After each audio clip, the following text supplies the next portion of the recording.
மாண்புமிகு மன்ற துணை நாயகரும் கூட உறுப்பினர்கள் அனைவருக்கும் வணக்கம். என் தாத்தா இந்தியாவிலிருந்து சிங்கப்பூருக்கு வந்த பொழுது அவரிடம் இருந்தது நம்பிக்கையும் கடினமான உழைப்பும் மட்டுமே என்று அப்பா அடிக்கடி சொல்வார்.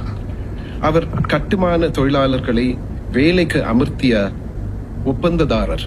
கடினமான வேலை, ஆனால் ஒரு பொழுதும் குறை சொல்ல மாட்டார்.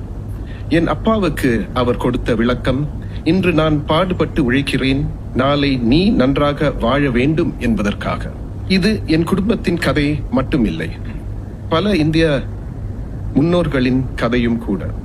அவர்கள் தொழிலாளர்களாக, வர்த்தகர்களாக, ஆசிரியர்களாக இங்கு வந்தார்கள்.